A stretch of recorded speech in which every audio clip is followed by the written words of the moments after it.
I got involved very early on in this project. E1 brought me a few ideas of shows, pitches that they had, and this one really stood out for me. So I came on board, we went out, we pitched the show, and CBC showed some interest in it. So, you know, being both an EP and an actor, like I got to really help create the show that I wanted to be a part of. And that was incredibly valuable for me. Early on, it was, you know, I'd go into the development room with them and, you know, pipe in as much as was okay. But also like looking at pitches as they came in for episodes and giving notes on those things. And that was the work that mostly on the creative side.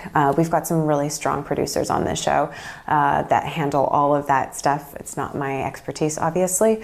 And yeah, it was a lot of work. But as we got into production and as I was on set all the time and prepping material and working on the acting side of things, it got a little more difficult for me to be as heavily involved in the creative. And my brain, I realized that when I'm acting, my brain kind of fills with the character, so it's hard for me to, you know, to kind of step away from that.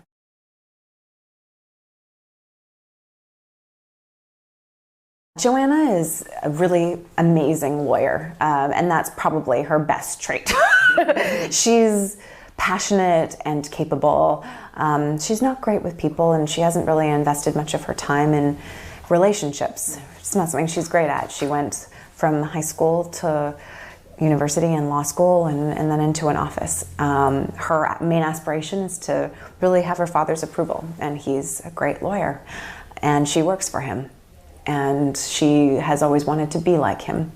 And they have a very interesting dynamic between the two of them where, you know, he has very high expectations and she tries to meet those expectations. So she's kind of that kind of a person. And this, through the process of this series, all of her ideas about life and living are challenged. Her ideas about her father are challenged.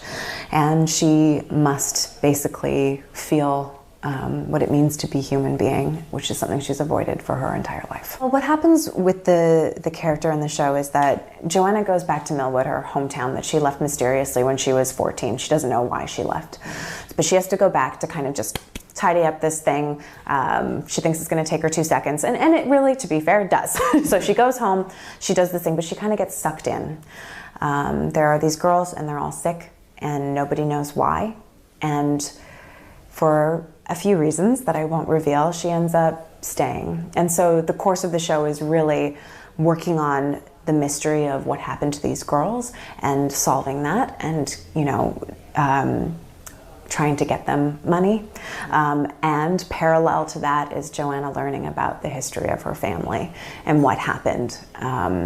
And those two things inform each other. I always build a pretty detailed and complete character backstory, which is really fun for me. It's one of my favorite parts of the whole job. So that takes time. I didn't do a ton of research into like the chemicals or any of that kind of stuff. Our creator is, he's a lawyer, or was a lawyer, so he has a lot of insight into the legal side of things. But more, I really looked at family dynamics and psychological ramifications of certain family dynamics and built that into the character.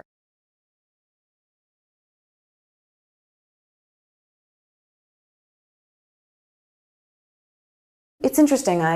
In TV, I've done essentially almost all supernatural or genre shows. Like all the little films I've done haven't all been that way. My interest lies much more in this subject matter than in the other. I'm not a consumer of superhero fare. I think it's lovely. I mean, I loved Wonder Woman. That was really great. And I liked Logan. Like, there are very specific things that I enjoy in that realm, but it's not my taste. So this is much more my taste, and that's really exciting for me to be able to be a part of something that reflects something I want to watch.